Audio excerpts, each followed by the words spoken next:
So yesterday you suffered me and the day before. So today the idea is to have more interaction from your side. Please don't be speechless. And also to find whether at all these things are practical, as yesterday there was a very lively discussion.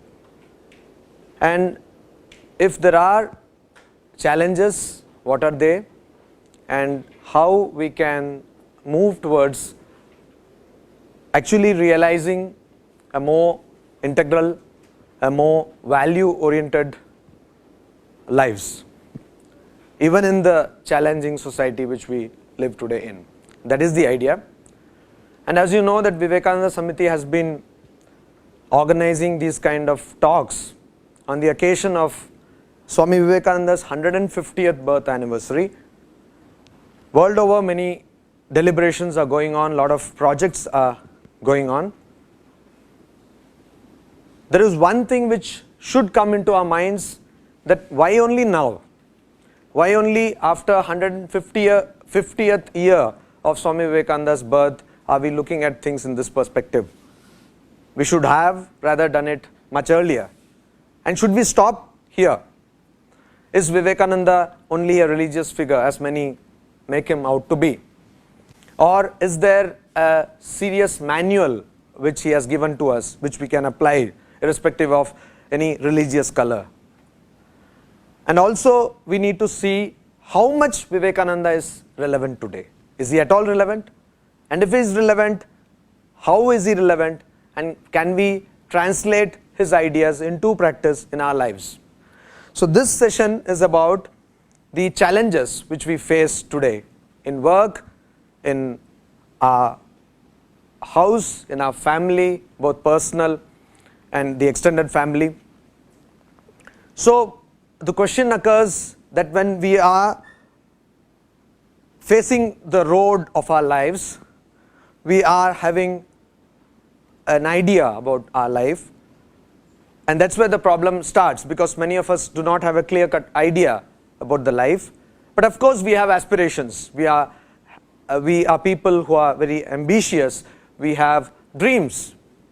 And Swami Vivekananda asks us to dream truer dreams which are realizable. And as you all know, we belong to the young generation. I also consider myself young. So you are the future, or rather you are the present of this country today. So what you envision for yourself is going to be the future of the country. So we are not talking only about the future of your own lives, but we are talking in the bigger sense, the future of the society, future of your country. So much depends on you. Having said that, what is that we lack? As I said, when we make a house, or we think of making a house, we have a plan. AutoCAD or no AutoCAD, we have a plan. We have some blueprint. And unfortunately, when we think about our lives, we do not have a goal setting process. And this is the beginning of the problem. We are carried away by aspirations which are imposed on us by our parents, by our society, by our family. But how many of us do really have a concrete plan, a goal setting process of what I will do? And you know very well, but I would like to point out that goals could be at various levels. One is the bigger goal of your life, ultimate goal, and there are various intermediate goals in your lives. So how many of us actually have a clear-cut vision? And even if we have some aspiration, how many of us can stand up for those aspirations? This is a big question. What I am doing here is I am going to give you some points to ponder, and I require you to interact, to make a lively discussion. So I will rush you through these slides. Swami Vivekananda talks about three values. He talks about many values, but predominantly three values: purity, patience, which is a rare value, perseverance, which is still rare. So, you know, in India we have a term in Hindi called jugaad. You all know that. Yeah, jugaad.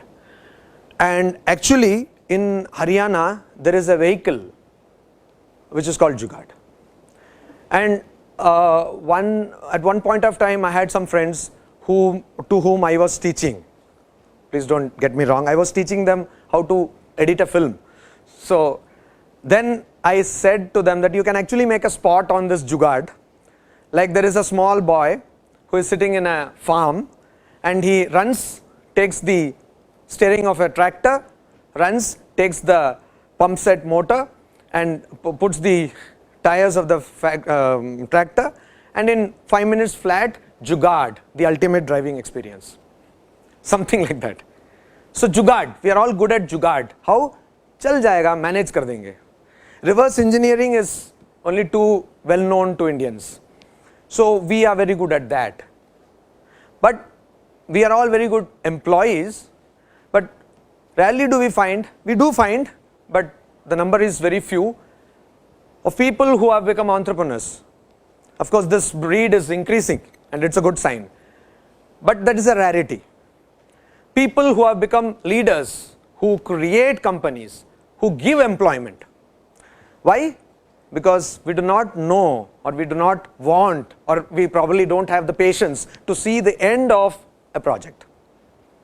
We lose patience. Somehow middle way we jugaad and somehow manage, and whatever, we publish our report or we publish our paper or we somehow submit our thesis, whatever that is. So this perseverance is one quality which Swami Vivekananda wanted us to have. And purity, this is again a very a notion, there is a notion, a big misconstrued notion about purity. Purity means, should I not marry, stuff like that. So should I not earn income? So purity means what? As I was telling the other day, your thought, word and deed will follow the same value system, the same belief framework. That is being pure. That is being pure, and we lack that. Then of course it all boils down to the one word which we have heard from childhood, that is morality. Now, what is morality? Swami Vivekananda gives us the definition. Anything which is selfish is immoral, and that which is unselfish is moral. The whole idea of morality and ethics is pretty relative, and this thing is kind of a litmus test for deciding whether a thing is ethical or not. Now when you say you are immoral, what happens? Why do you become immoral? Because you start expecting things, and you put your expectation in priority to the other values, and that leads to immorality. When you know that you can make that extra buck and you can probably compromise on certain values, who cares? So you make those extra bucks and that value is compromised. So expectation, you expect that this should be your daily food, and sometimes you end up with this, so you are frustrated. You expect that this should be your apparel, and sometimes you end up with this, and it causes frustration. You expect this kind of a living room, and you end up with this, and this expectation is in a series. You first need this, then you graduate to this, and then this. Of course, somebody was telling me that nano got its name. Of course, please don't quote anywhere else, because I know nano, one monk was telling me that nano has got its name not because of nanotechnology, but when you start it, it says na no na no. So you go to this, and then from there Mercedes. Everyone wants to own one, and also if possible Rolls Royce. So you want more and more and more. So aparigraha, which I was talking about, there is no end to your wants. You don't say this, stop. What I need is a vehicle to commute, this is enough. No. You want more and more and more, and better still, a fleet of cars. So you can show off your wealth, you can pamper your ego.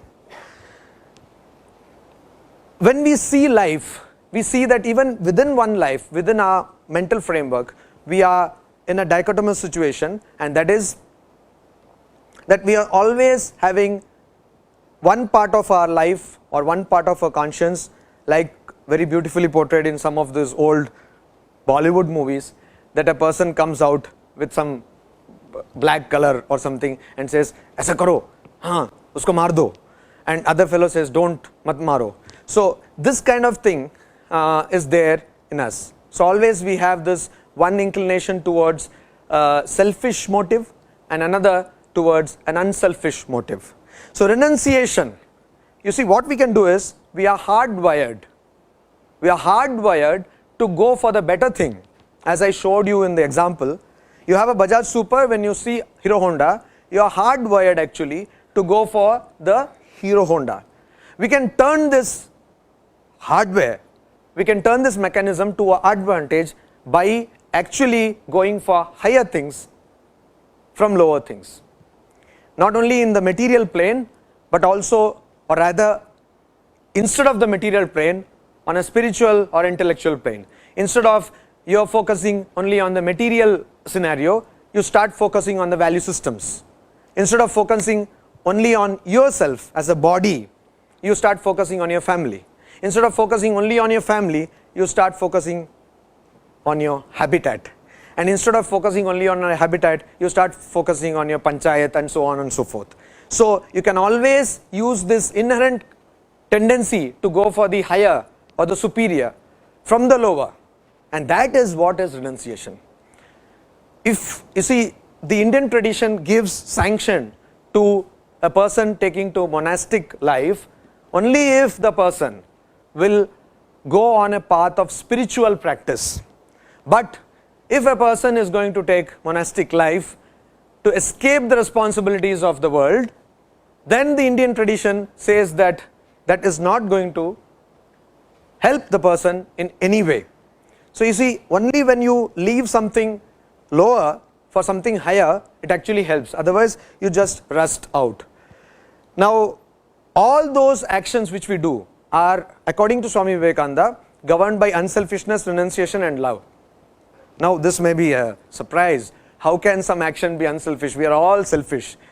Okay, unselfish, when you are performing an action which seemingly supposes to be selfish, you are being unselfish to yourself. That is the way you have to understand it. And you are being unselfish to yourself, you are loving yourself. So here again, you have to extend the ambit of the motive of your action. Instead of being only unselfish to yourself, you be unselfish to the family also. You be unselfish to the society, etc. Now again I come to the same shloka which I talked about the other day. The imagery was Gajar ka halwa for a change, because I come from Kolkata, Rasagulla. So objects of desire, this we need to remember: attachment, strong desire, anger, confusion, indecision, lack of wisdom and distraction. So please remember this. The first day we talked about this, and the last day also. So what is the problem? The problem is, we have an idea of God who is bahut badhiya, has no problem. But this God has a problem. The God created manufacturing unit where God manufactured human beings, but did not put controls like Six Sigma. So there was a serious manufacturing defect in the product. All human beings have a manufacturing defect. What is the defect? The Upanishad says that we all can see only outside. Paranchi khani vitranat swayambhuhu. By default, we have all been produced with a manufacturing defect. And that defect is tasmat parang pashyati na antaratman. We can only see the outside. None of us can see our own selves. And some people who had perseverance, who were intelligent, wanted to understand their own self, and what did they do? They avritta chakshuhu. They turned their vision towards themselves, and amritatvam icchan. Seeking immortality, they turned their focus from the outside world to themselves. So we have this manufacturing defect, and we will have to work on this manufacturing defect. Unfortunately, there is no warranty period. So we will have to work on it ourselves, and that is what we have to do. We have to reverse the process of searching for perfection outside, and instead we have to try to search for perfection inside our own selves. You can do it at various levels, at the physical level, at the intellectual level, at the emotional and also the spiritual level. And that exactly has to be done. How do you do it practically? You give 5 minutes time in the morning and probably when you sleep, because that again depends on the person. For some people it can be 3 a.m., some people it can be 12 o'clock. So whatever time you go to sleep, if you're not too sleepy, give some 5 minutes, think what you have done throughout the day. And in the morning, think what you will do in the course of the day. And that requires, any kind of routine requires discipline. So as I was talking to you about the equestrian event in the Olympics, discipline is again something. Abhyasena tu kaunteya vairagyena cha grihyate. Practice and constant discipline will only lead to you to any goal. It could be a material goal, it could be an academic goal, or it could be a spiritual or emotional goal. Concentration or focus. Again we come to this. How do you attain focus? Swamiji says that a fool also can concentrate on a thing which the person likes. So, jab tak hai jaan does not require extra effort for focus. But the intelligent person is one who can concentrate on a thing or knows how to love a thing which initially the person does not like. So, there was this boy, as you all know the story, had studied about a tree, went to the school, took the test and found that there was an essay where he was asked to write about a cow. And so this person says the cow is an animal and it was tied to the tree, and so the tree is blah blah blah blah blah. So one line about cow and nine lines about tree. So similarly you should know how to relate. Now we had one Swami called Swami Bhuteshanandaji, and he was once accosted, I should say, by some pandits. And pandits are always, they want to show their snobbery. Academicians have been always like that. So they want to show that how much they know. So they accosted this Swami and they said, okay, this is that, blah blah blah. They were Sanskrit blah blahing. And there was a hall where they were talking, and in the adjacent room, monks like me were praying to God that the Maharaj should not be defeated. So finally the course of conversation went to a concept called Hiranyagarbha, or the golden leg, to translate it roughly in English. And when that happened, all these people left their prayer and went away, because they were very sure that this is the topic where Maharaj was expert. So somehow bring that topic or the course of conversation to your sphere. Somehow try to relate it to yourself, where you are. So when I was talking about management, I said that HR management, you can relate it to your relationship, or management, you can relate it to your family management. So something like that. You try to bring a parallel in your life where you can relate it to, and try to focus. Honesty, again the same example of lotus leaf. When once I was asked to speak in Hindustan Aeronautics Limited in Kolkata for a vigilance week, an employee who was an honest employee, unfortunately honest in these times, he came up and he gave a talk, and he said that now who is honest in government institutions? A person who takes bribe and does the work is an honest employee, and who is dishonest? Who takes bribe and yet does not do the work. So radical redefinition of honesty. So we need to know that honesty is, again, you act according to your belief system, you believe one thing, you speak the same thing and act accordingly. Same thing leads to truth. As I told, there are various levels of truth. There is emotional truthfulness, there is intellectual truthfulness, there is actual truthfulness, and what you understand you have to speak, not what you know is what is being told to you, but you know that that is not true. So you have to be very sincere about things, and this all leads to integrity. This is one thing which we lack. I know of instances where many entrepreneurs were denied chances of huge export orders because people from abroad, they said that you do not have any integrity. How do I know that you will actually deliver the goods? In fact, unfortunately, I know of some people, even in my organization, who are not Indians. They are constantly fidgety, or they are suspicious about the kind of things they may get from Indians, because they have always encountered a non-integral approach. They have encountered a disintegrity or lack of integrity among Indians.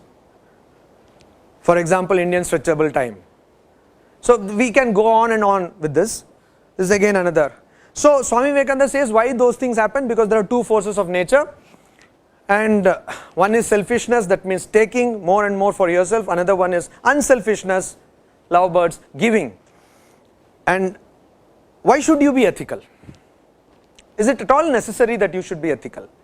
Richard Dawkins tells me that selfish gene, and of course evolutionary biologists like him will tell that this is a survival of the fittest. So why should I be ethical? Not necessary. Jiski lathi, uski bhans. So why should I be ethical? Swami Vivekananda says that you should be ethical because according to Advaita Vedanta, there is really no difference between you and the other. As we saw yesterday, there is no other. So I don't serve in Ramakrishna mission an other person as I am serving somebody else.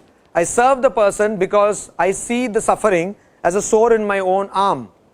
And just when I see an injury on my arm, I would go and immediately attend to it. Similarly, when I see a person suffering, I understand that person to be a part of myself and help that person. Similarly, when you are being ethical, you are actually helping yourself. And if you do not help, you are injuring yourself. And ignorance always brings difference. At the social level, at the intellectual level, at the emotional level. It's only knowledge which integrates.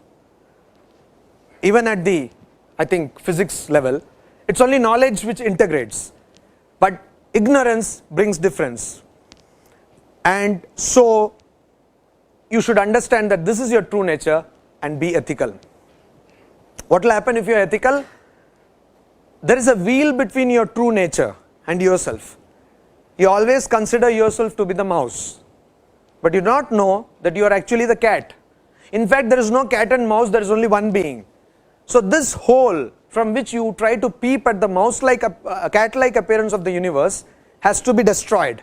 This wall has to go, and then you will understand that there is nothing which is frightening you. Easily said, difficult to practice. Unselfishness is more paying, only people do not have the patience to practice it. Very true. Then one thing which many people, we all know that we know about that. You see, all of us have opinion on certain things. Like if somebody falls ill, all of us will give them a remedy. So there is an Akbar Bilbar story about this. So everyone will come and tell, ye khao, wo khao. Finally the person has to get himself cured to stop this botheration. All of us have something to say about cooking. We may not even know how to boil water, but we have something to say about cooking. So similarly, all of us have something to say about music. We may be very sweet sounding as a crow, but still we will talk about music. Similarly, all of us have something to say about love. We all love. We know about love. Arey love ye to hum jante hain. This is our topic. Like who are you, a monk, talking to us about love? I mean, we are the people. This is the most less understood, misunderstood emotion of our life. And it's a very powerful emotion which analyzed properly can give us an integral personality. What is love? Love is not giving a missed call to your loved one and expecting a call back in nanoseconds. It is not love. Love is not saying that itne der kyun aapka phone busy tha and disconnecting immediately or even worse, switching it off and keeping the mobile nearby and then again switching it on in again nanoseconds. All these things are not love. What is love? Swami Vivekananda talks about that and we do not know because that is not talked about. But can you love? That is the question. You say, I love, oh Mary, I die for you. But if you see Mary kissing another man, you want to cut his throat. If Mary sees John talking to another girl, she cannot sleep at night and she makes life hell for John. There are many Marys and Johns here, I believe. This is not love. This is barter and sale in sex. It is blasphemy to talk of it as love. Very strongly put, but this is not love. According to Swami Vivekananda, this is just barter. This is pure commercial transaction. So, what is love?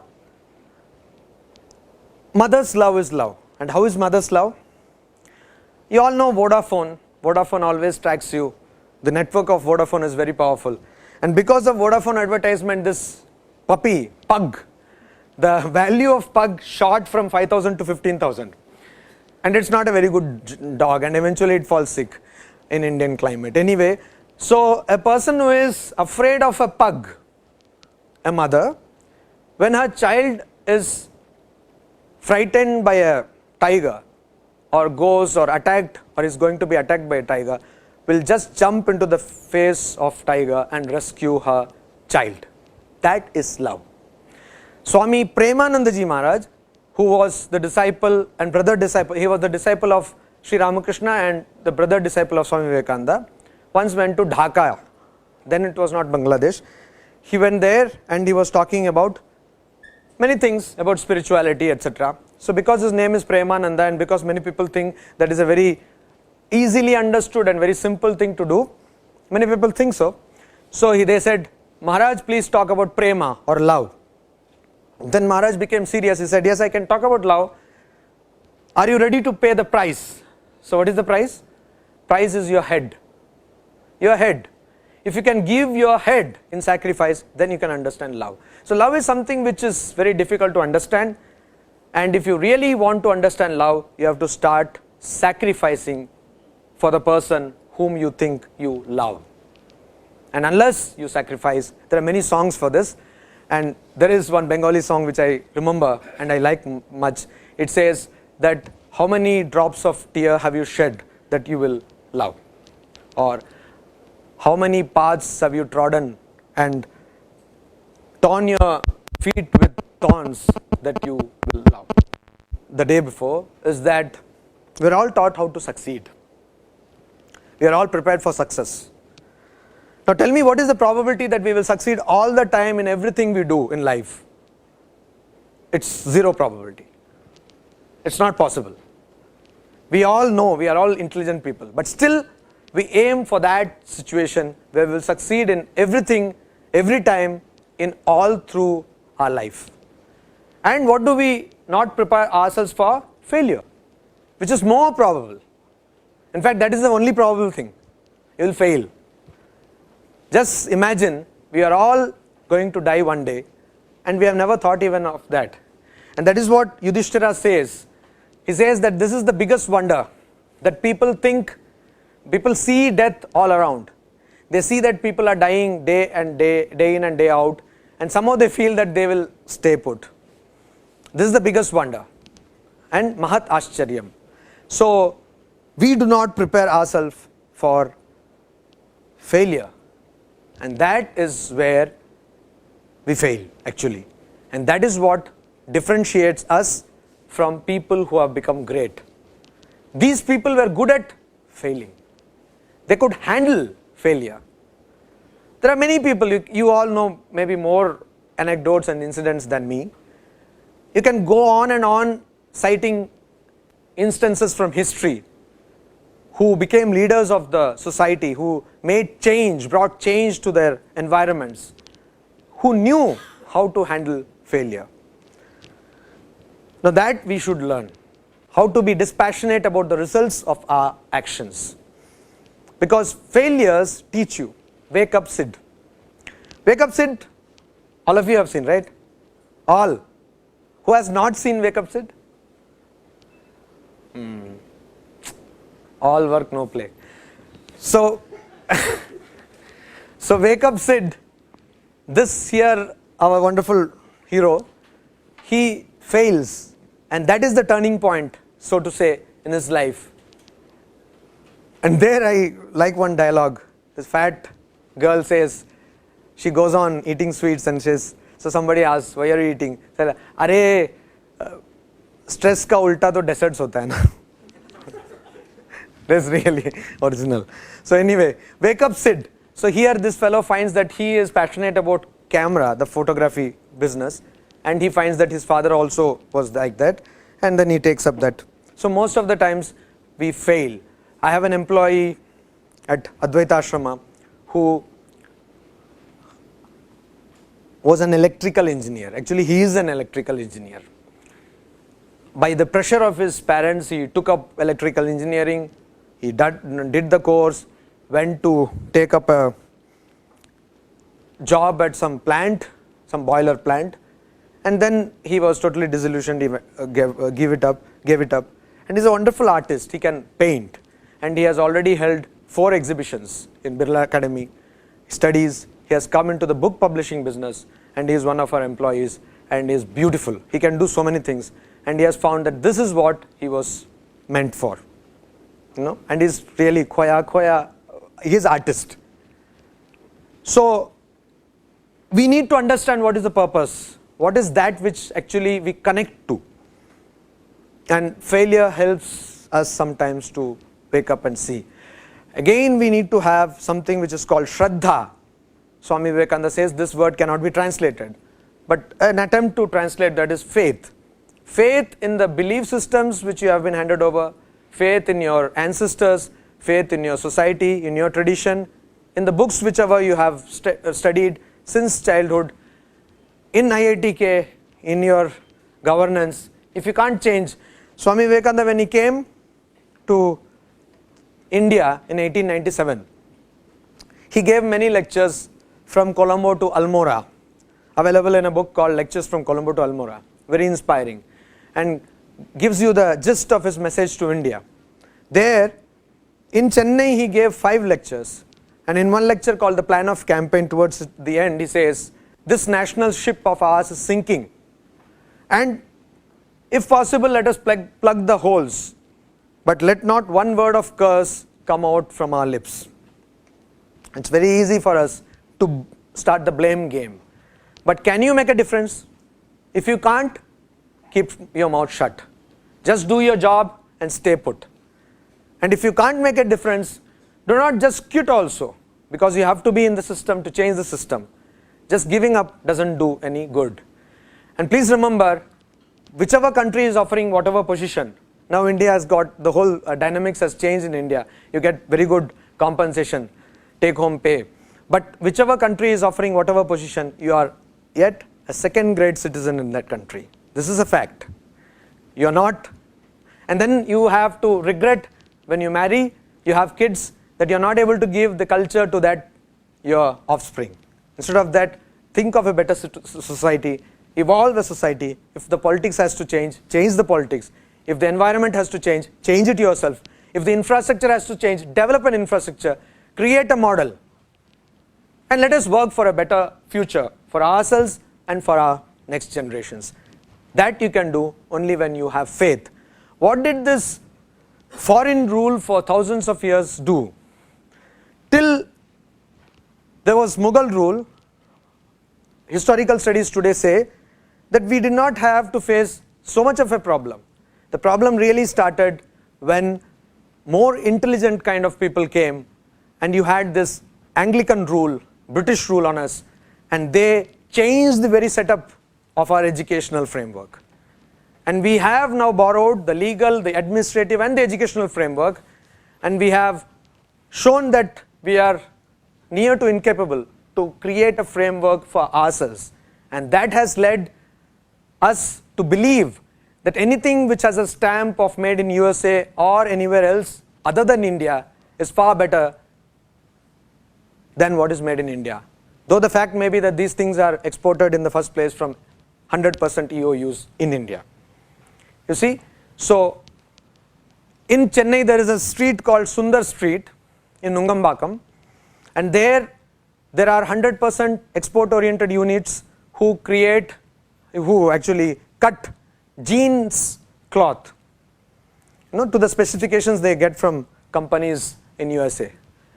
And this thing is exported to USA, and brands like Flying Machine and other brands, Levi, etc., they put that big label, just stitch it in machines, automated stitching, and just a walk, 10 minutes walk from that very Sundar Street to the Pantaloon store in Nungambakam High Road. You get the same material at a cost of 1,000 rupees. And this fellow gets 200 rupees for every cut cloth which is sent to America. This is actual incident. So you can go on and on about such instances. Why do we really have to have this kind of a slavish attitude towards a country or any other culture? Some years back, the Australian Prime Minister, I'm telling you this because why you need to have faith in your system. What is so great about your system? Australian Prime Minister, who was a male, now I think she's a female person.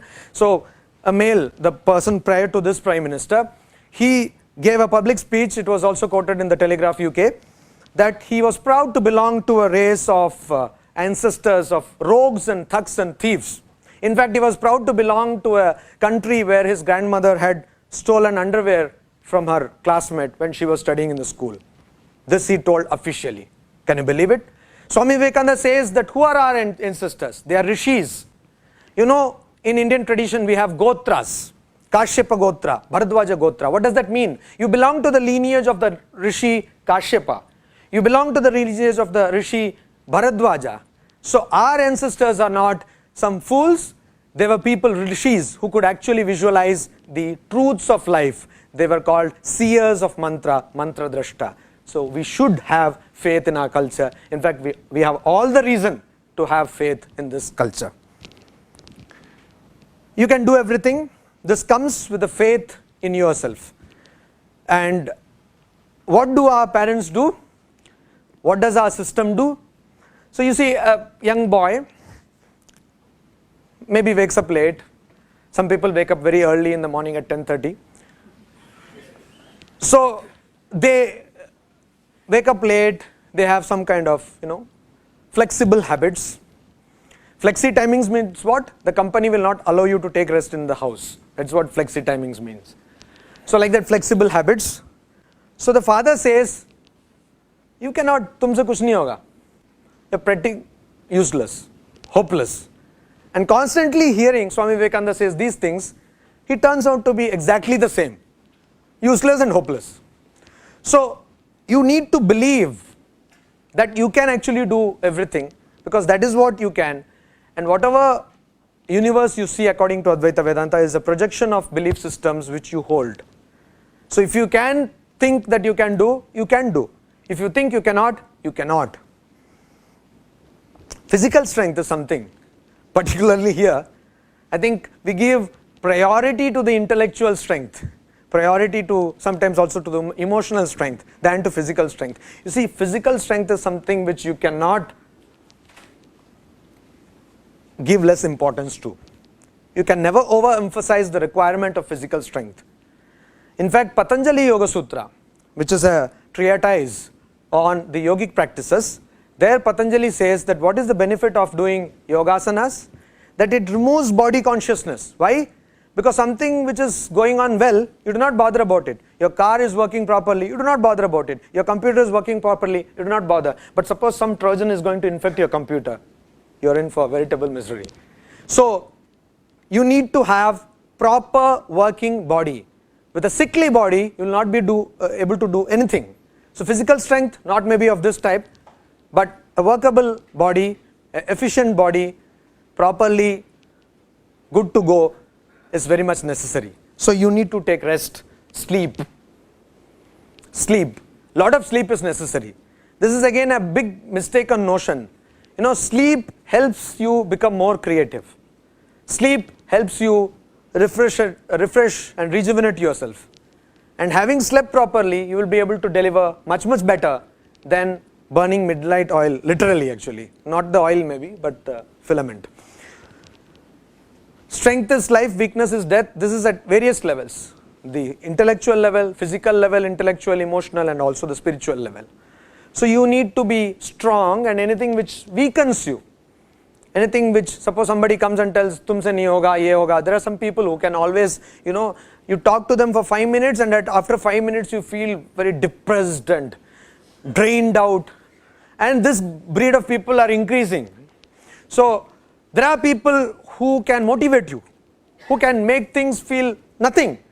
It can happen. So it's better to have contact with such people. It's better to motivate yourself, to feel positive. Some people say positive energy, negative energy, I don't know anything of those. But still, you have more positive ideas with you and go away from negative. Swami Vivekananda says anything which weakens you, reject it as poison. And patriotism. Before independence, we can understand why somebody should have been patriot. But now we are free countries. We are all free country people. Why should we be patriotic?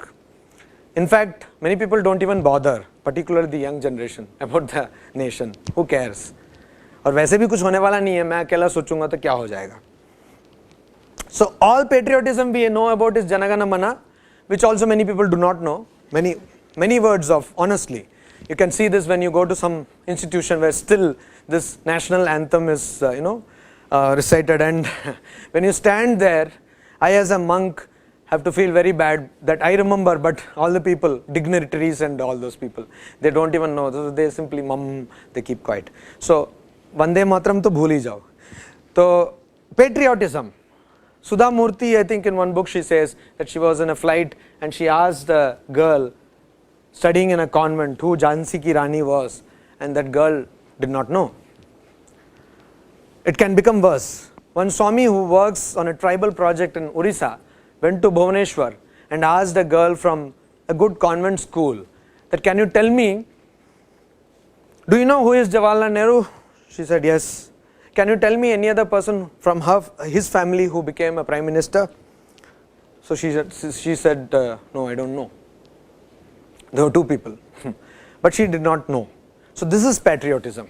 Thanks to our textbooks, thanks to our education system, we do not know. But what is patriotism all about?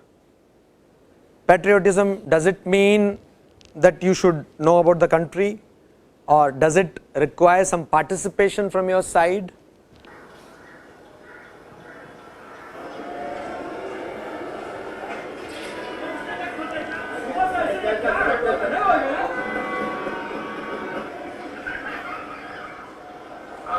Sir आपके लिए उस पार car का इंतजाम किया है sir. ये चल चल.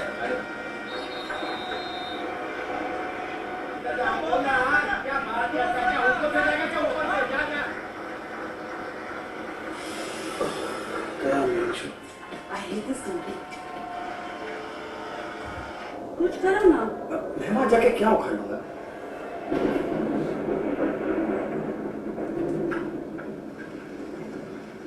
कैसी जाने बूंदे आई, जाने कैसा दर्द लाई, सामने क्या है ये तेरे, क्यों रुका है तू बता दे.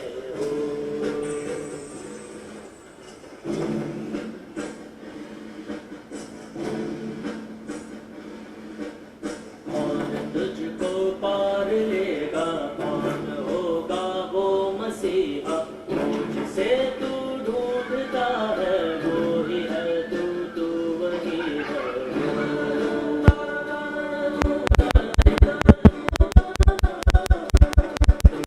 तेरा रास्ता है, तुझ में तेरा है सहारा, तू ही तुझको पार लेगा, तू ही है तेरा किनारा.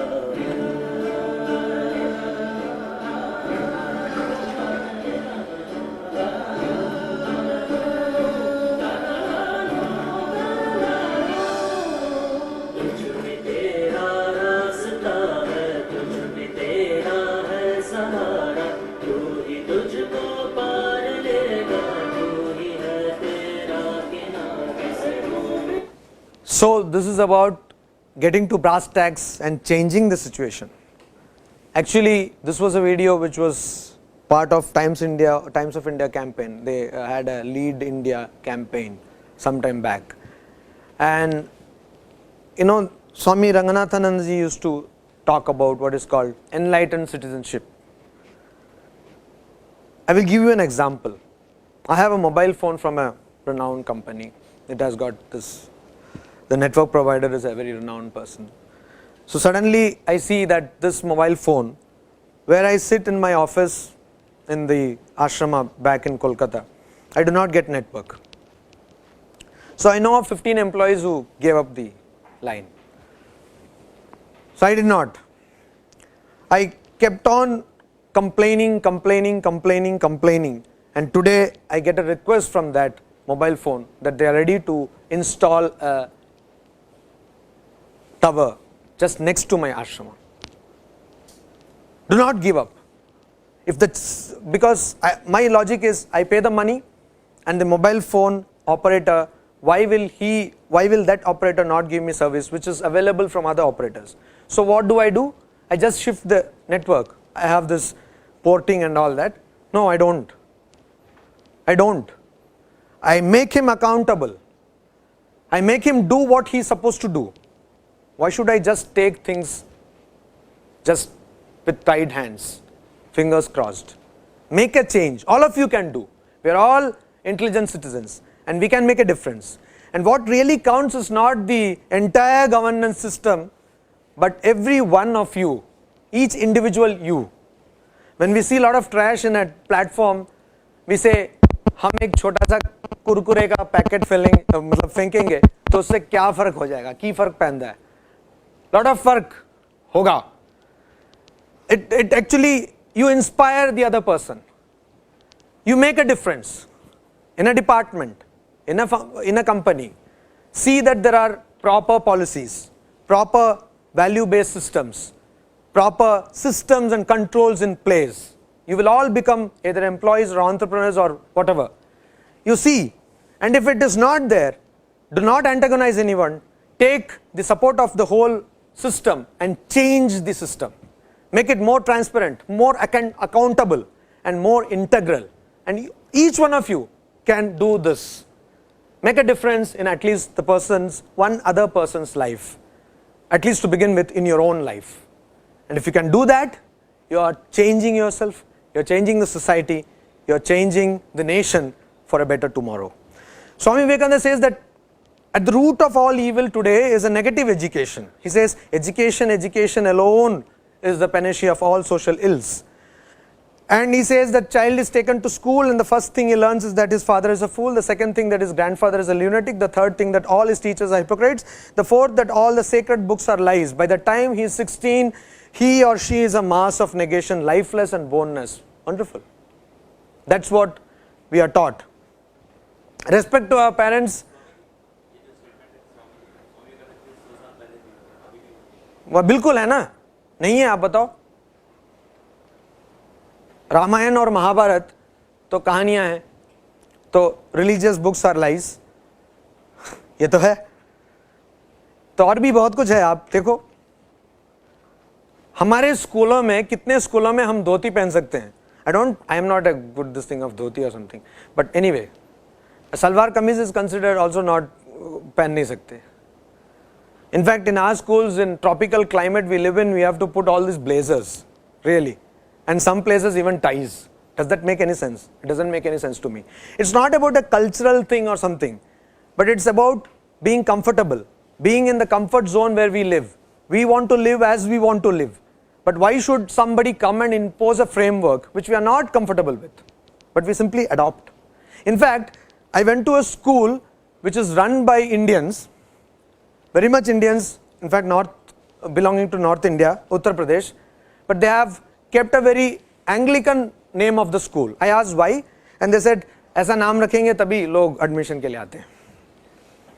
So we always try to have we are very apologetic, we try to have a sanction from a different framework, which is not Indian or not a local framework. I'm not even talking about Indian. See, Kanpur as a local scenario. Lucknow as a local scenario, Agra as a local scenario. So when we are talking about being local, why should we talk about aping a framework which does not belong or fit here? Respect to parents, they forgot. And that's what we are talking about. And also, always thinking of me and mine does not help service to others. Finally, we are all talking about a holistic approach which will lead us to live a better and integral life.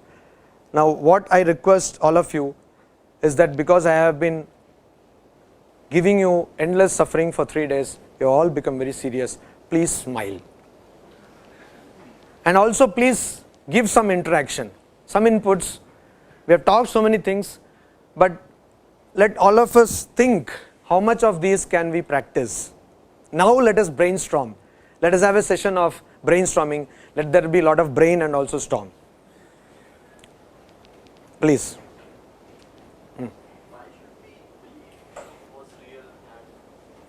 No, do you believe that it has got principles which will make the society good? that means you are believing in it. I am not telling that you believe in the personalities of that book, but you can at least believe in the principles. Actually what I want to say is, or what Swami Vivekananda wants to say is, that's my reading of course, that for having a kind of governance system or a societal system, you need some value based framework, belief based framework, and for that you need some tradition to back it up with. Where do you get this tradition from? You need some kind of ancient scripture. So instead of aping a scripture which was written in a different context both regionally and temporally, you take it from a scripture which was written in your own cultural context. Got your point? Yeah, but it is still better than something which was not even your cultural context. Yes. I think that these books are static. I mean, the society has been dynamic and the world has changed quite a bit from that time.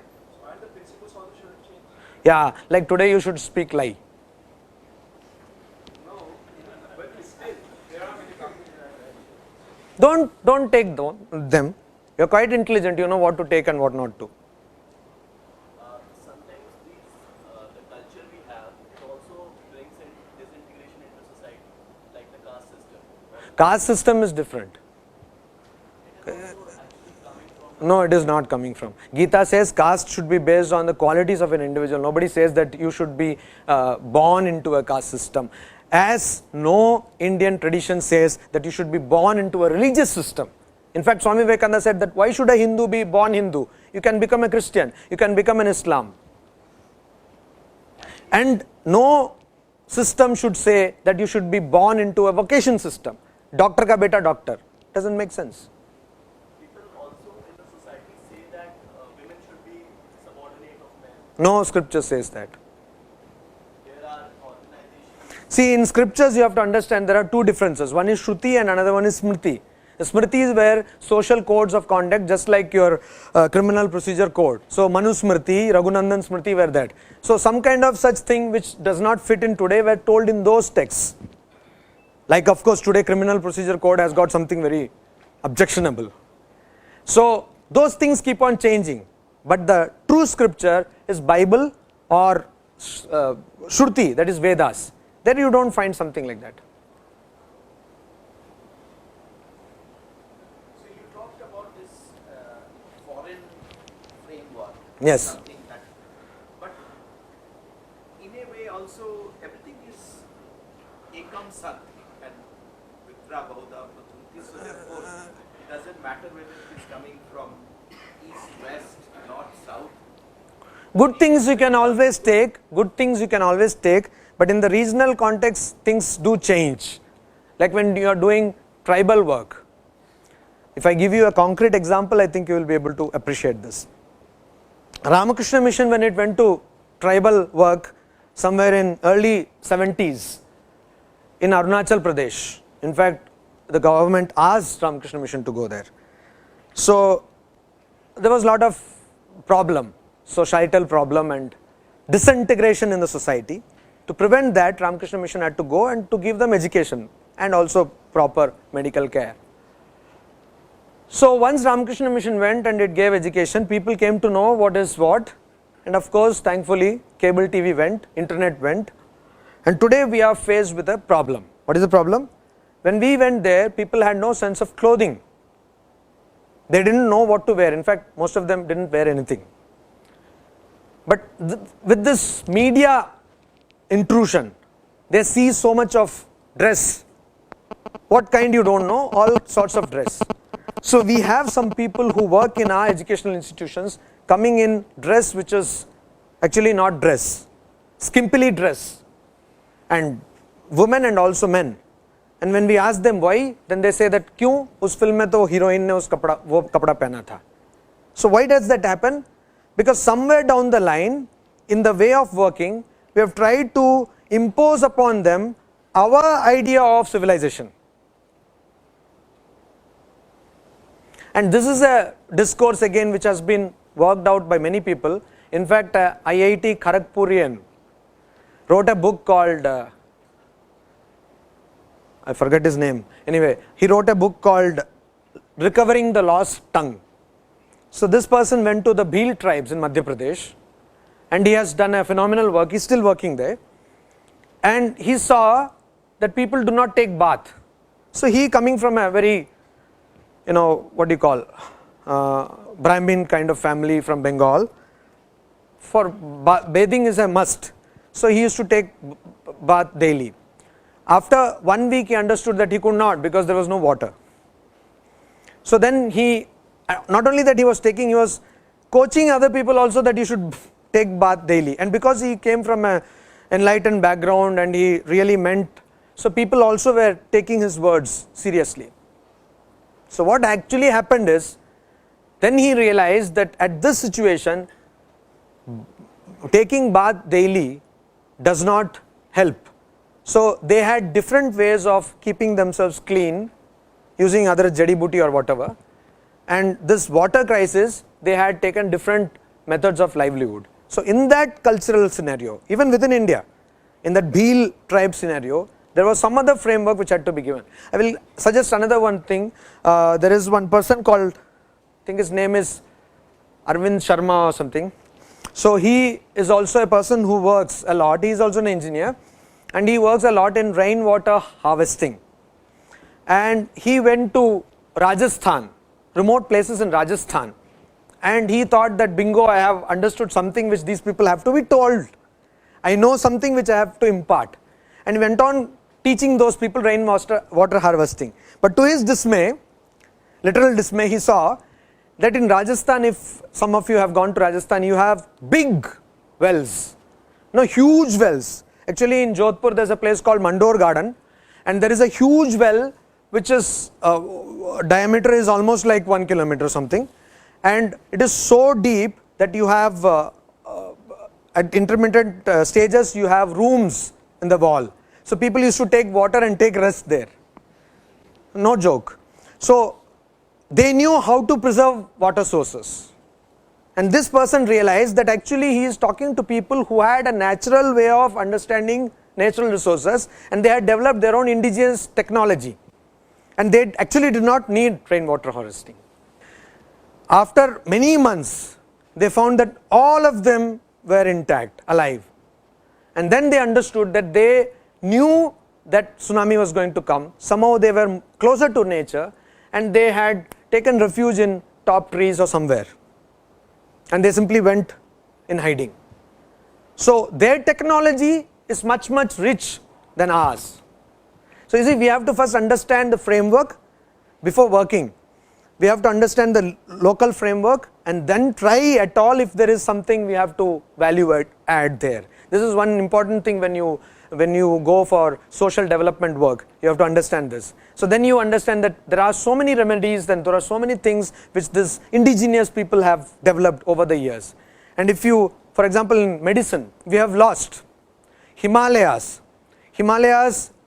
All these ashramas, they used to have another phase, that is, they used to know a rich knowledge, repository of knowledge of these medicinal herbs.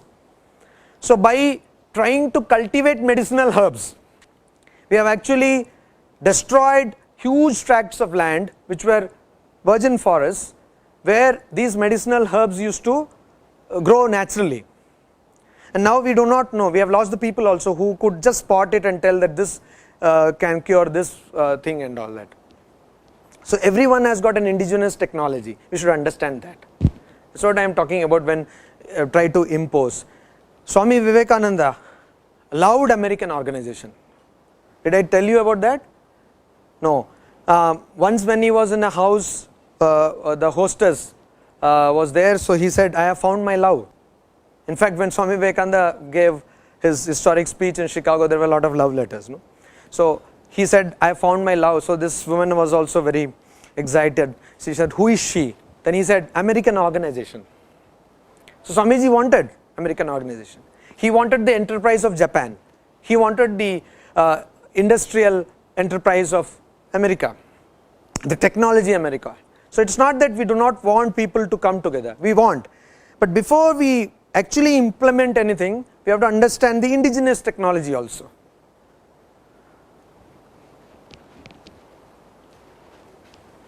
I would like to hear more from you on patriotism. First of all, what is spectrum? Is it about the land, the mountains of India, the rivers of India, the trees of India, or is it about the people? It's about the people, no doubt. Then, like Mother Teresa, she was not of Indian origin, but she worked here. So, I mean, she did a disservice to her country? If I end up doing something of this kind in any other country, would I be doing a disservice to my country? The concept of humanity is greater, or the concept of humanity? Obviously, if you have understood the concept of humanity, it is greater. But please be sincere to yourself and ask how many of us have understood, bold underline italics, the concept of humanity. Do you really feel that you are able to relate to such a global context?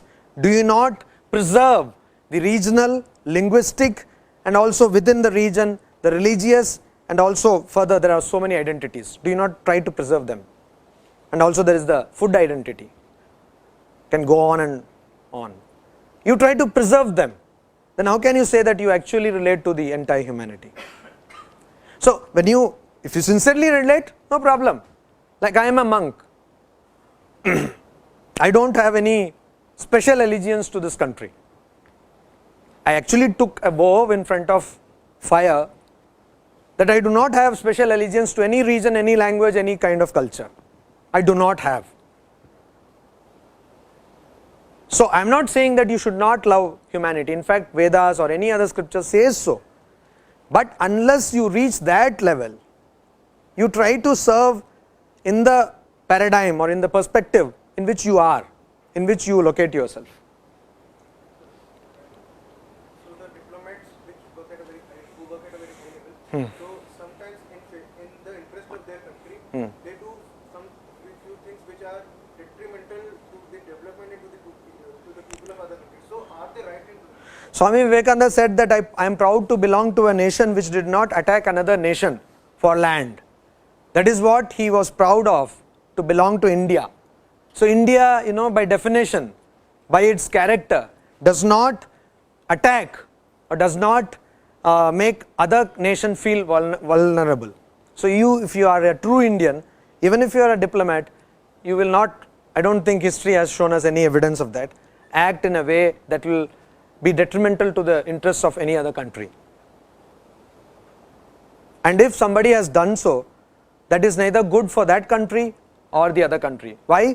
Because I will give you an example of a Japanese incident where a Japanese, a person, a Hindi author, went on a tour of Japan, and he was to alight a train in Tokyo, and there he was very much sad that he could not find apple in Tokyo.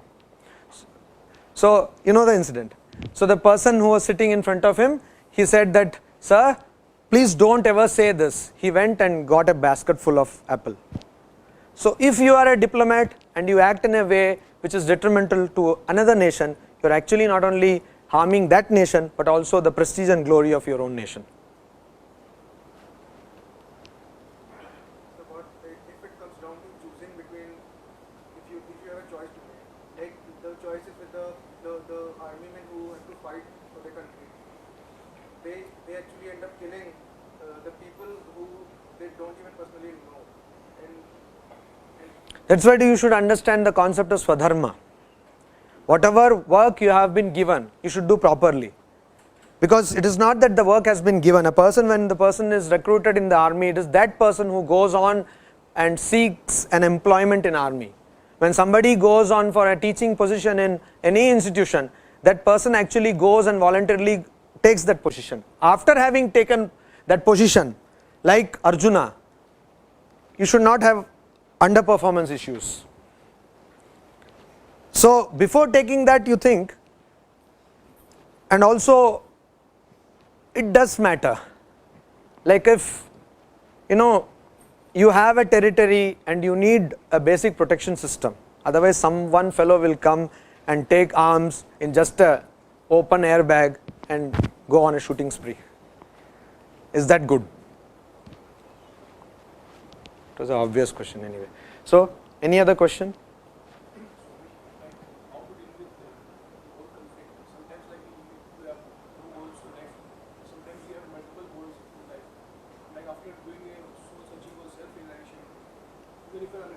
what is your goal? You're doing, okay, things are coming in the way, let's do this or let's do this. But again, if doing that, you're finding that okay, that was the wrong thing you really want to do. So how to take this goal? You need to give some time for yourself, contemplate. We are mostly very busy doing everything and end up doing nothing. So you need to give some time to contemplate. It could be some days, some months, take your time and try to find out what is your goal. That's one way of looking at it.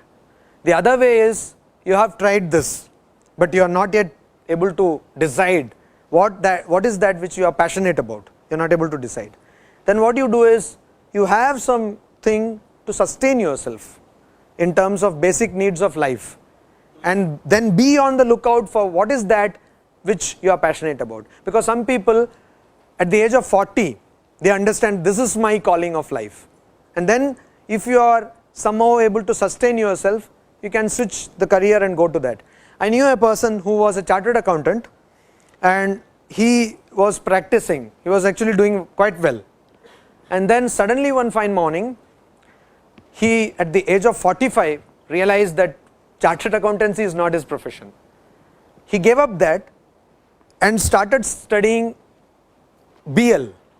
I mean, he took up that and started studying that. He admitted himself to the college, gave the examination, passed off well, and went into arbitration, corporate law practice.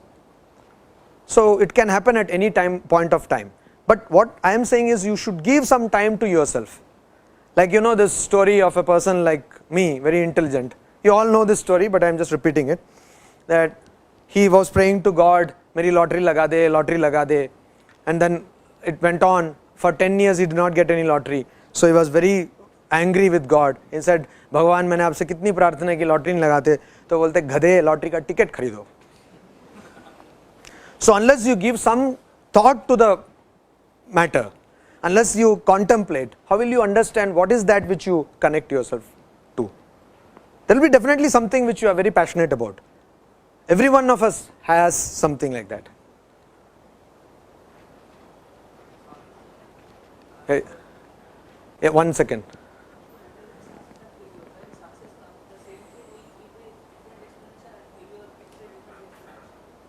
What is that explanation?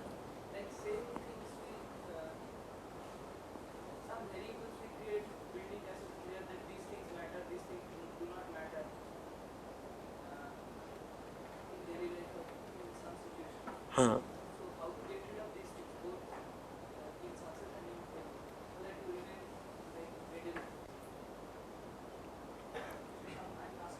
So you have some belief that these things are very much important to my life.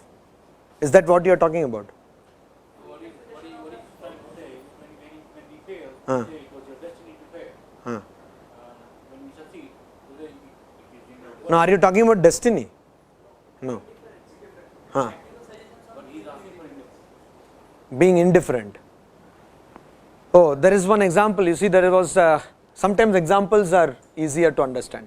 So there was one brahmachari in the Ramakrishna Order, and he used to think that he is no more a brahmachari of the Ramakrishna Order. He could not continue unfortunately his monastic life. So what he used to think was that all the seniors in the monastery are plotting against him. And he used to say that, he used to talk to me, confide in me. He used to say that, see, this Swami, he is talking about me, he wants to remove me, etc., etc. So I said, you see, nobody has so much of time to keep on talking about you. You're getting the point? What we do is, we give undue importance to petty things. Swami Gambhirananda ji, who was a monk of our order and was a great scholar, and he has translated Upanishads, etc. So he used to say that who is Swami Gambhirananda? Nobody. Why? Because there is this huge universe. There are so many galaxies, in which one galaxy is the Milky Way, solar system, so many systems. One is our system. In that, so many planets, Earth, so many continents. In that, Indian subcontinent, West Bengal, Kolkata, not even a drop. So don't think so much of yourself. Just, kya cool hai hum. No, seriously. So what we do is we give undue importance to, we blow things out of proportion. You say, ye nahi hoga to kya hoga? Actually, that's what I was citing you the example of the film. If you have not seen, please do see, Up in the Air by George Clooney. If you analyze, how many things do we really need in our life, day to day? One shaving set, one toiletry bag, that's all. What we need? And probably 2 sets of clothes. What do we actually need? Now, of course, with one laptop you have everything, and Google is always there. So what do we need? We don't need much, but we make huge, hullabaloo about everything, and that's why we land in trouble. So if we can understand, if we can see things in proper perspective, if we can be cool, you see that everything, as I was just telling to somebody before coming here, that if you just let things their own stride, you do your effort, you put your effort, and then just keep quiet, you will see that things fall in place. That is why in Gita there is a shloka which enumerates the factors for any action. It says there should be a substratum where the action will take place, there should be a person who will do an action, there should be some action which a person should do, then there will be an instrument by which you will do. For example, you have a table which is the substratum, you have a pen which is the instrument, action is writing, and the person who writes, and there is a fifth factor, Daivam Chaivatra Panchamam. So this divine factor which you cannot do. So at one point of time I was doing this portfolio management for Ramakrishna Mission, and I had a chartered accountant who used to help me, and somehow it did occur, I don't know how, somehow kind of bordering on the miraculous. Whenever I used to enter the market, invest, the market used to tumble down. So this person will say that Maharaj, aapka to bahut divine intervention hai. So, and later on what he used to do is he used to ask his clients to wait till the Swamiji is going to invest in the market. It's actually a fact. So there is a divine intervention, and science and all science, with all these things, robotics, artificial intelligence, there are many things, Horatio, between heaven and earth, which is undreamt of in your philosophy. I think you know the. So we don't know many things of life or nature. So this is true that there is a divine factor. So let things take their own stride, put your entire effort, then just sit back, cool, relax. When we blow things out of proportion, things go awry or haywire.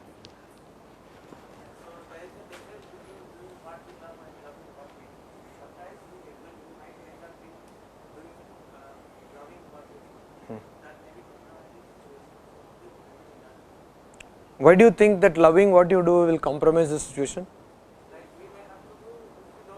No, but if you love, no. What you are telling is you will love what you do. That is not compromising. If you love what you do, then there is no not liking. So that is what Swami Vivekananda says, that you should love what you do. Try to love what you do. The situation may bring you. You see, first you have to understand the theory of karma. How many of you know the theory of karma? Can anyone tell me the theory of karma? I am going so much blah blah blah blah blah. मुझे ही अच्छा नहीं लग रहा ना, तो कोई बोलो. Who knows the theory of karma? Yes, please tell.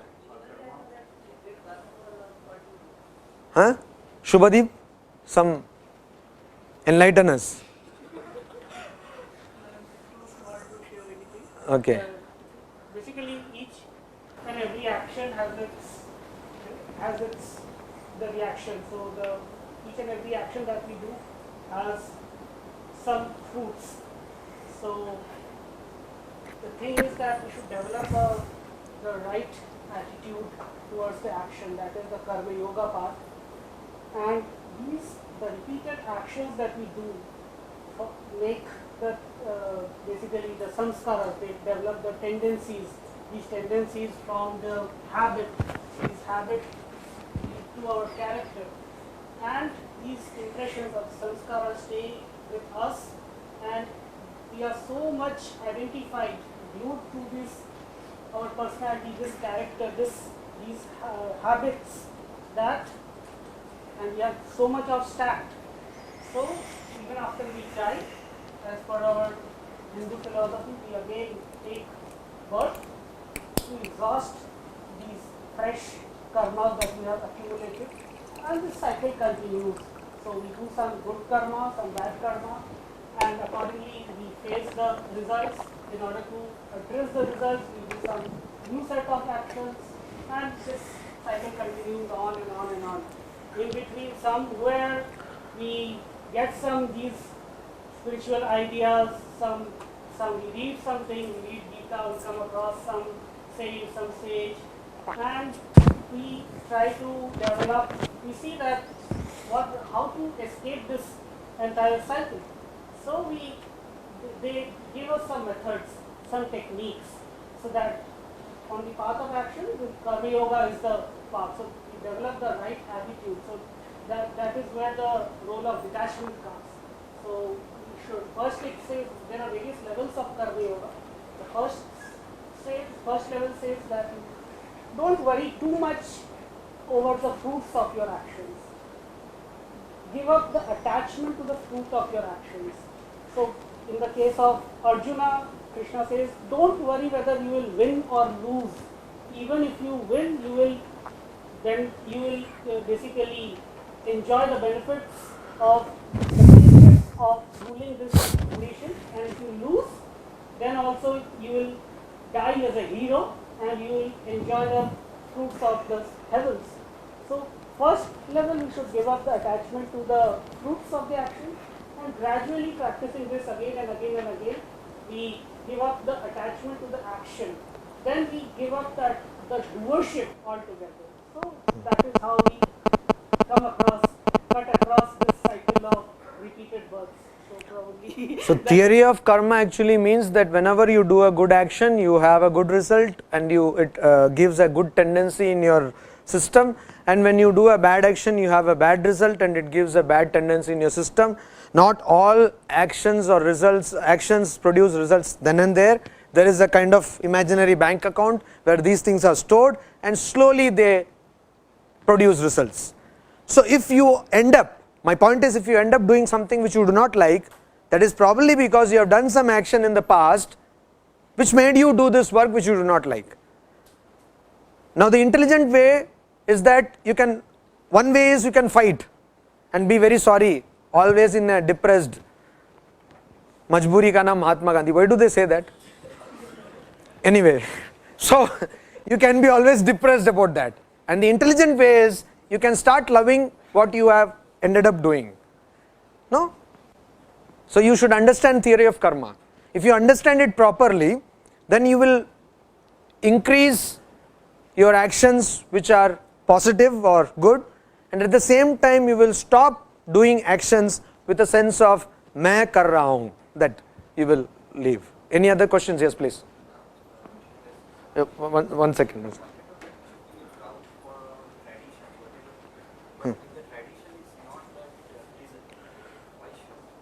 What is the tradition, I would like to know, which is not pleasant?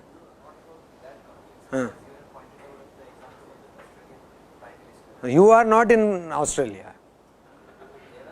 No, Swami Vivekananda told this in the context of India. So let us not quote it out of context.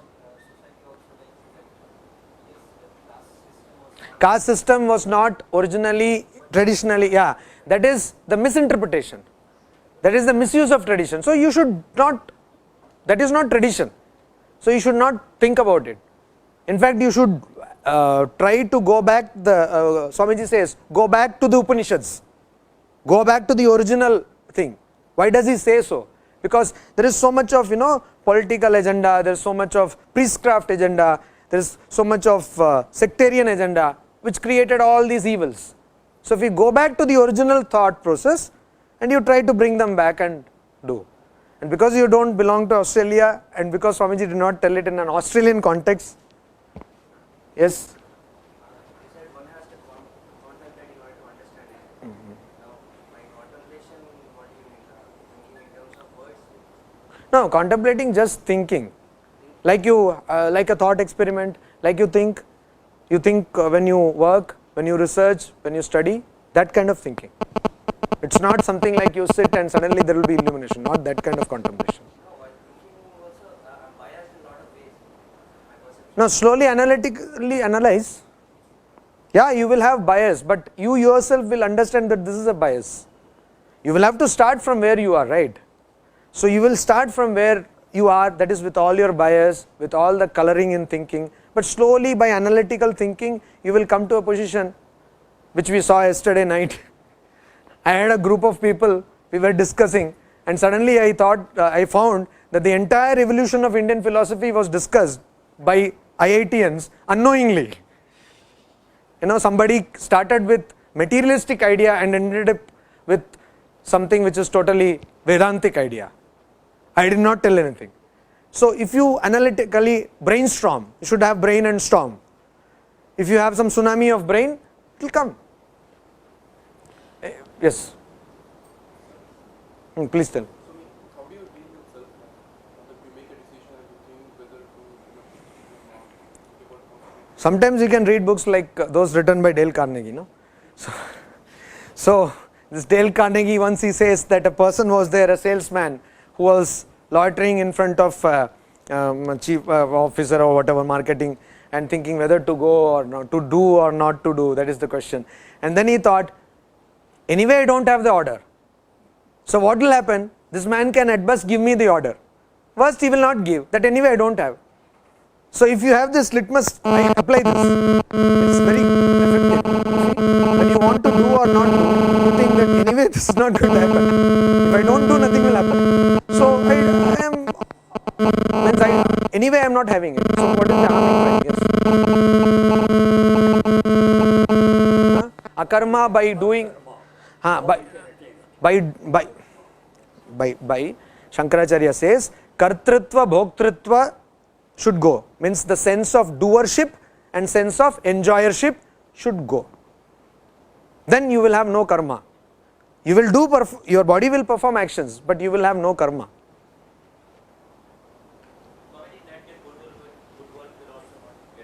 No, nothing. Good and bad, nothing will happen. Both are bindings.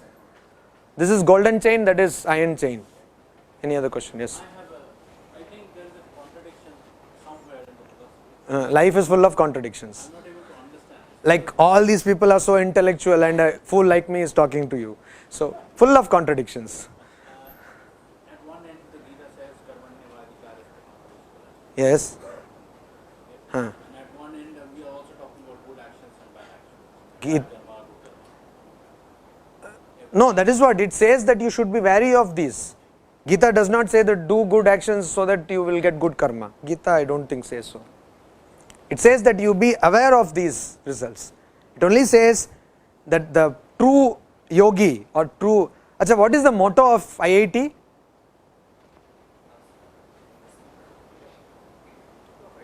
Huh?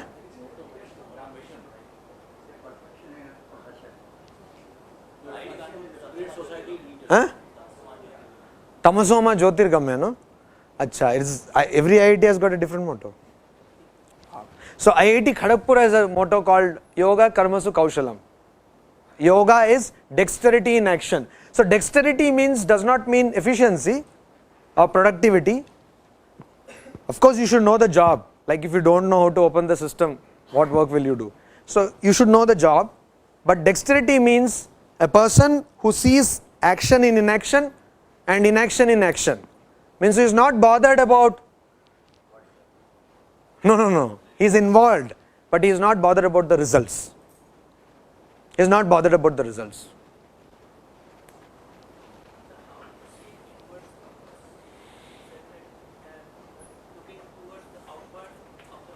That is a manufacturing defect. So you see, eyes cannot see eyes. So that is why figuratively what people do, when they want to meditate, they close their eye and go to sleep. So that is what you should do. The other day we saw that like a tortoise withdraws its limbs, you have to somehow withdraw your senses. So you go to a place where all these five senses will not be there. You sit in a place where nobody touches you.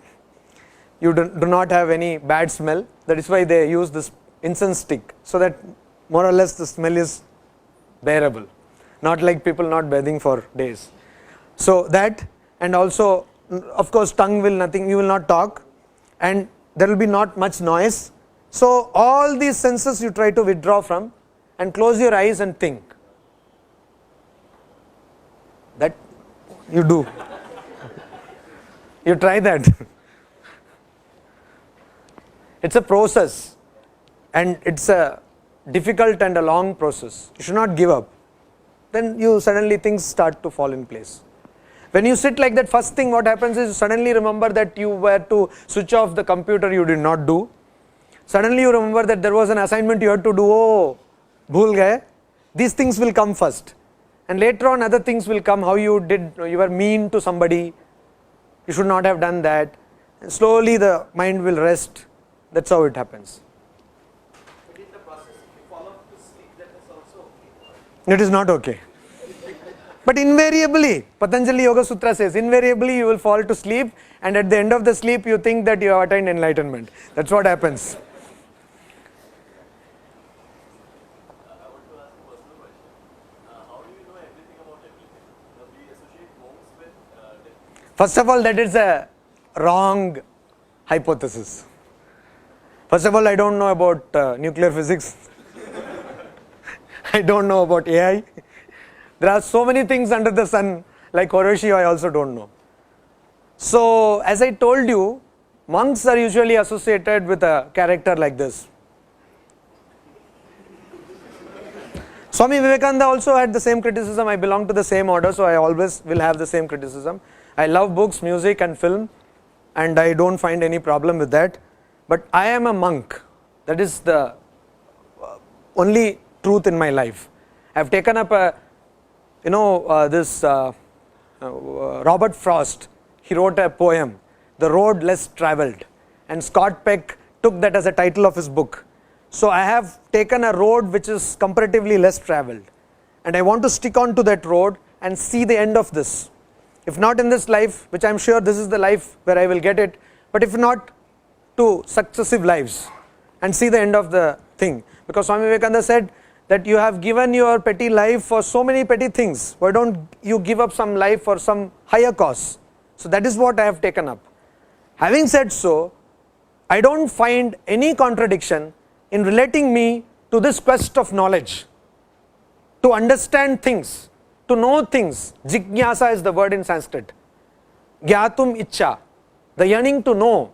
I don't think it somehow interferes my spiritual quest also. Because by knowing so, I know the things which I should be away from, the things I should be cautious of. Right? So you actually pick philosophies which you actually think they are correct, and you Whatever I say is my value system. You may take it or not. And they are not the value systems which may be ascribed. Most of them are value systems of Ramakrishna Mission. Sometimes they may not be. It's a disclaimer, you see. Mutual funds are subject to market risks. Yes? What are the qualities of a monk? What is the difference between a monk and a Ramakrishna? Normal. So you have decided I am abnormal.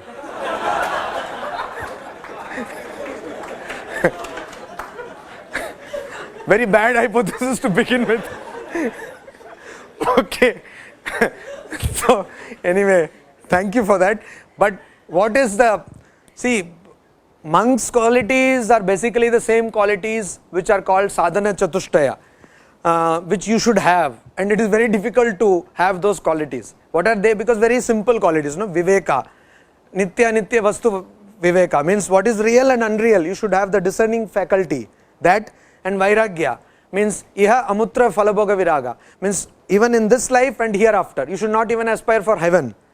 You are dispassionate about, you are unattached with these things. That is vairagya. Then there are 6 qualities: shama, adi, shama, dama, samadhana, titiksha. So all these 6 qualities are there which you should have. And then you should have mumukshutva, yearning for liberation. So my friend, these qualities are very difficult to attain. So Swami Yatishwarananda ji who wrote a book. It's a treatise on meditation and spiritual life. Name is that, Meditation and Spiritual Life. He was a disciple of Swami Brahmananda. He asked Brahmananda ji that if you consider me fit, give me sannyasa. So Brahmananda ji said that nobody is fit for sannyasa. If that comforts you, no? So nobody is fit for sannyasa. I am also not fit for sannyasa. But it is out of grace of my Guru that I have got this, and I am trying to become qualified to become a monk, to get those qualities of a monk. It's very difficult to become a monk in the true sense of the term. And I will give you one example, titiksha. What is titiksha? Sahanam sarva dukkhanam apratikara purvakam chinta vilaparahitam sa titiksha nigadyate. What does that Sanskrit mean? Sahanam sarva dukkhanam. You suffer all sufferings like you are patiently suffering me. Apratikara purvakam, without any retort or reply or any reaction. Not only that, it does not end there. Chinta vilaparahitam. Do not even think about that. Like many people, they do this mala japna, you see. So when they sit for mala japna, they say, Mujhko aise bata diya, dekh lunga. So that chinta vilaparahitam, you should not even think about that. Sa titiksha nigadyate. Or some people have, some people to whom they just went out. Usne aisa kaha, isne aisa kaha. So don't vilapa, don't cry, don't lament, don't sulk. That is titiksha. How easy to practice, no? So it's not easy. Yeah, in Vedanta Sara. Actually, this definition is from Vivek Chudamani.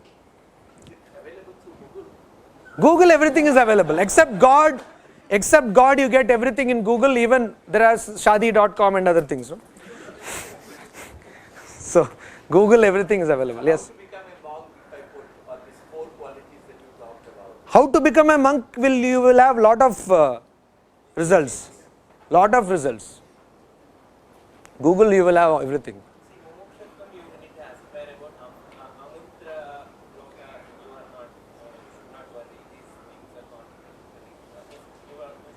Mumukshutvam does not mean you have anything hereafter. Mumukshutvam is cutting the bonds. No here and hereafter. You will neither take birth here nor you will go to heaven. Yes? You were wanting to ask something? Yes. You know, should I tell it in the lighter vein first or the serious thing? What do you want first? As you wish. Serious first. Okay, so, okay, then it will be okay. Serious. So brahmacharya means there are many things. First of all, alignment or being same in thought, word and deed, or being pure in thought, word and deed, integral in thought, word and deed. Having said that, you should be also celibate. Celibate means chaste. Means you should not have any kind of bodily ideas in your thought, word and deed. This is brahmacharya. Did you get it? Means you should not have any ideas of sex.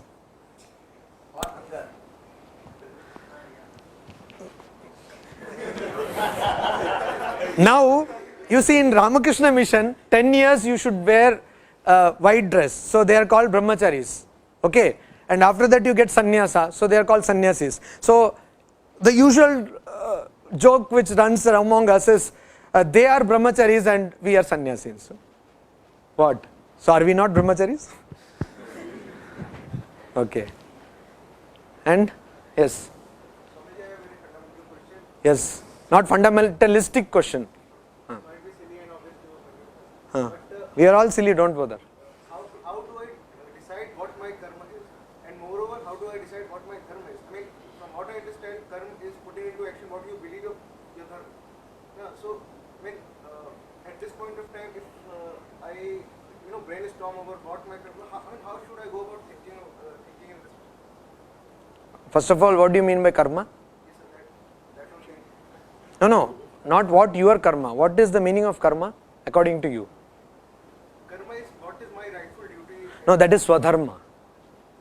That is swadharma. Karma means what you do, whatever you do is karma. Even you're talking to me is karma. And it will create a tendency that is also karma. So it has got two meanings. One, the action which you perform, and the tendency which it creates is karma. Okay. And what you should do is Swadharma, that you have to understand yourself by contemplating. But once you have got into IIT, studies is your Swadharma. Like you have to study. I don't think so. Beg to differ. Anything? In the first place, I should not get angry, I know that, but sometimes still I don't know how to flow that energy out of being angry. Yes. You see, anger is a big topic. Yes, we can have anger management sessions if our Shubhadeep Mitra is kind enough, generous enough.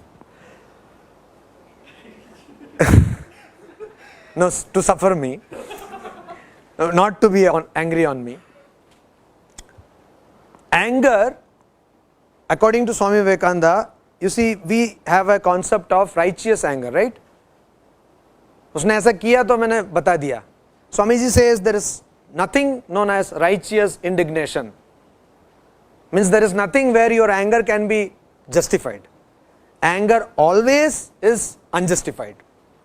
One thing. Second thing he says is anger is crystallized lust. So you know what is crystallized lust. So if you have to control anger, you have to control lust. What is lust? Does not mean that you should not marry. But what it means is you are giving undue importance to the bodily dimension of your personality. You consider yourself only as a body, only the bodily enjoyment, no, which is not human. What is that which distinguishes us from animals? Even pigs eat, sleep, procreate. Only we think. Manana, that is why Manava. So this thinking is what makes you human being. So unless you have that extra dimension to your personality and focus your attention on that dimension, you are not going to get rid of anger. You are angry because probably you have a girlfriend. Means lightly put, no? You are concentrating on the bodily dimension. Yes? So sometimes we actually know that we are doing it, but Baladiva niyojati, I already told it this, no? Arjuna asked this question, that I know, atha kena prayuktoyam, that I know, but still, I know whatever you are telling makes perfect sense, but kena prayuktoyam, somebody induces me, baladiva, as though forcefully to do this, then he says it is your past tendencies, it is the tendencies of your past actions. So that is where you have to be, that is where Viveka comes in, discernment. You have to constantly think this or that, and you have to, there is no shortcut to this. You have to do it at every step, and you should not stop it because you fail. You should not stop it because you fail. You have an ideal, you may fail 1000 times, but without an ideal you will constantly fail. And you don't even know whether you are failing or not because you do not have a control. So have a control, then you have some guiding mechanism and you go on doing. It doesn't matter if you fail because only a man can tell lie and only a man can become a saint. A cow or a wall cannot tell lies. Yes? Yesterday there was Kurukshetra here.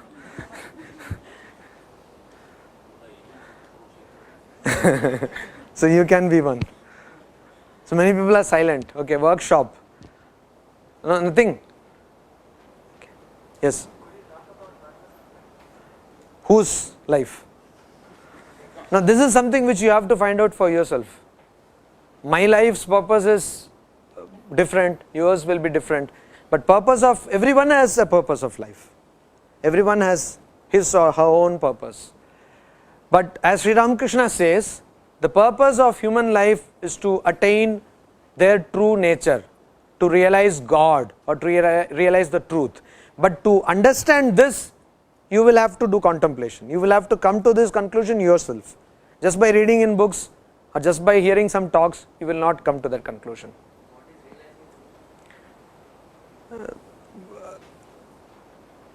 coming to an understanding of yourself where you have no doubts about your personality.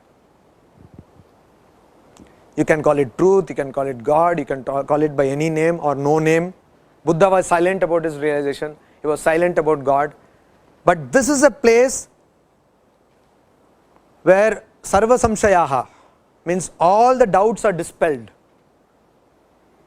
So you do not have any doubt about your own personality. If you can arrive at that, no, doubt means any longer, means as much as you contemplate, however much you contemplate, you have no doubts. Sometimes we do come to such situations where we think that we are correct, but after some contemplation we think that no. So not like that. Ultimate confidence or ultimate doubtless situation about your personality, that is called realization. But we invariably surprise ourselves. By? We surprise ourselves. Every time we think about ourselves. At time T we are something else, at time T plus T we are. So that's what in T, no, this T is very good. T0. Now this I like because somehow this language, the T0, you think that you are something. T1 you think you are something else. T2 you think something else. So there should be some Tx where you know that you are this thing, and that framework of yourself, that model of yourself becomes constant. It does not change. I want to give a small example. Yes. When I was born, I was something else which I don't know. Okay. Now the condition under which I have been brought up, my environment and lots of other things, books I have read, people I met, place where I live, it has a serious impact on me, the kind of person I became. Yes. So now, if I try to understand myself, it became a tedious task because Yes. I was somebody else. Yes. Okay, and now Yes. I became somebody else. Yes. And after sometimes after I will become somebody else. So your understanding, that's what I am telling, your understanding or your model about yourself or your, what is that, self-referencing. I got so many words from these people, self-referencing of yourself.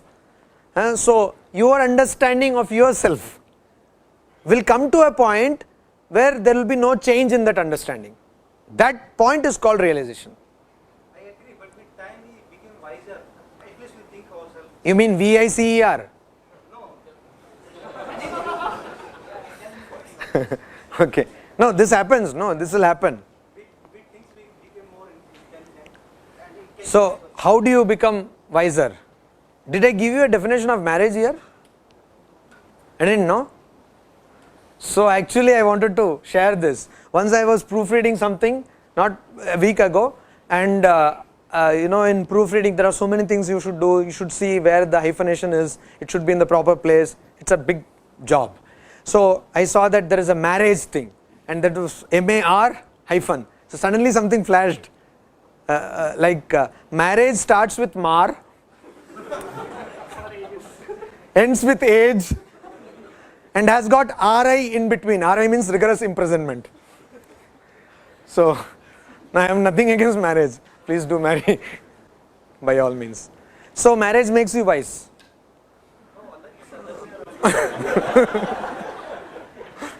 No, there are many things which make you wise.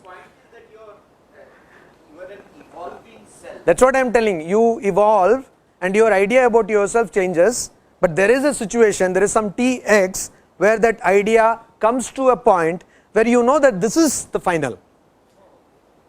That's what my point. That will not happen. Now, what I am trying to explain, We have such a dynamic personality. It changes according to the situation. He's saying there is no EX. It will always keep changing. No, what you are telling is there is no Tx, but what the manuals are telling is there is a Tx, but the problem is neither I know that Tx, neither you know. That is why we are not able to. Got the point? Yes.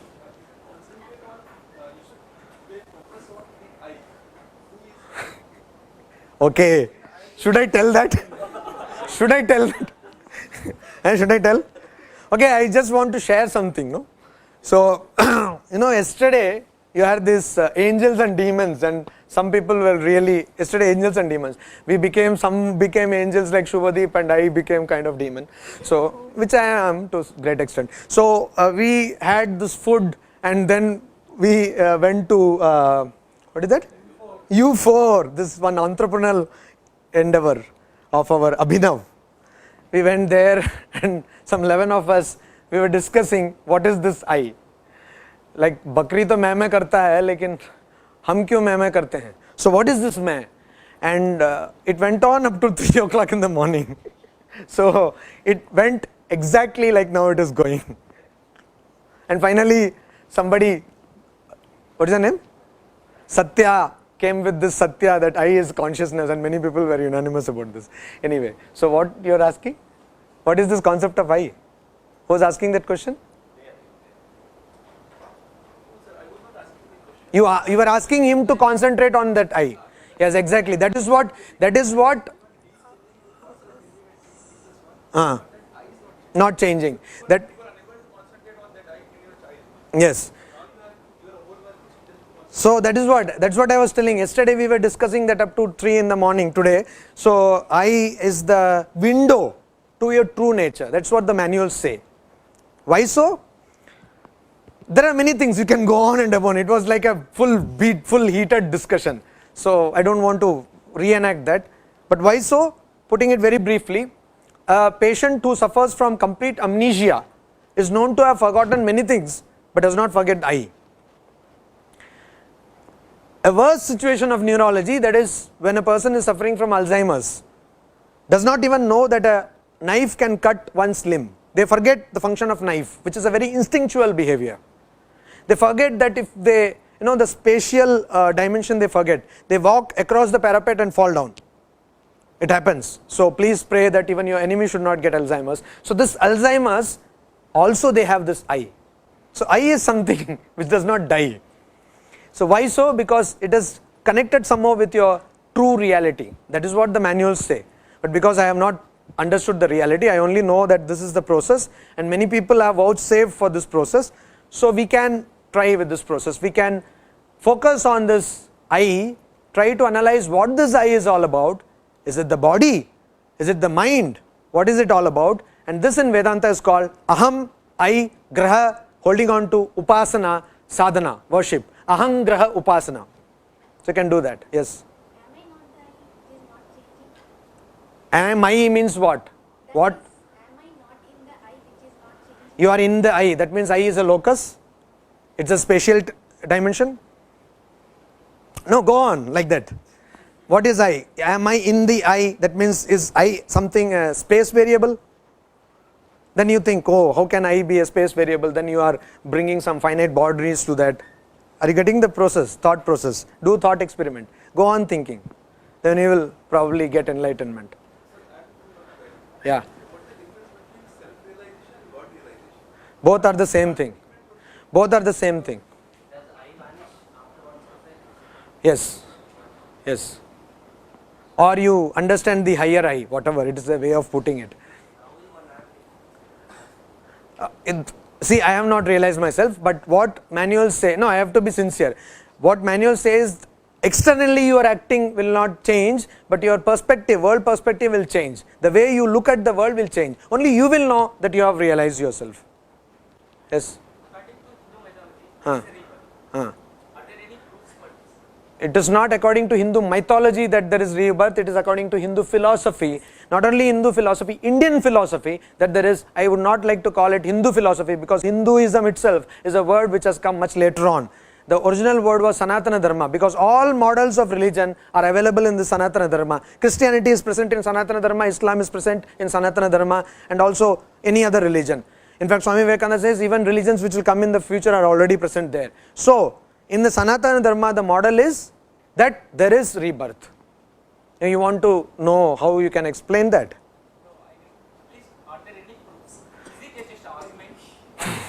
That's a huge topic. Okay, you can, I will suggest you read Jnana Yoga, and there there is a discussion. Swami Vivekananda very rationally puts how rebirth is possible, that you can do. Because rebirth, there have been a lot of studies, there are so many studies. You can Google Nama rebirth, you will get. So, in today's India, divorce rate has increased. Yes. So, what do you think is the main reason behind it? That girls of this age do not want to get dominated by It's a very complicated, It's a very complicated question and we are entering into totally different realm. But I will tell you something, I will share that I also work in something which is called as gender studies at various levels, at the activist level and also at the academic level. So this is something very closer to my heart, because personally I have seen in India women being treated very badly, and I can't, as a person, with some support and without some support from Ramakrishna Mission, I do this on my own. Now, when you're talking about that, Swami Vivekananda says that, he quotes Manusmriti, he says that in countries where women are not treated properly, nothing happens, the country goes to doom, and places where they are treated properly, gods come to that place. He quotes Manusmriti, and he always says that women should be given education, etc. Now this whole idea of divorce is coming from a patriarchal perspective, where women, and it's not that simple, actually women are also in a big way involved. Your father-in-law also is involved, mother-in-law is involved, your own mother is also involved, and your sister also is involved. So it's a big, psyche has been changed over the years. It's kind of a, in psychology we call it, a person who is traumatized has suddenly this fear that the person will be traumatized again and again. When you talk about post-trauma stress disorder, this is what comes. So anyway, so women have been oppressed so much that they kind of express and expect and want oppression. It has become like that. It's a very unfortunate thing. And when a person sees that women are going up in life, so to say, they cannot simply digest it. No, these are all social evils. So why does it come? Before marriage, I have seen men telling that, I will be supportive for you. Throughout the life, but after the... No, I am not generalizing this. I am not generalizing this. You will be a good husband, I know that.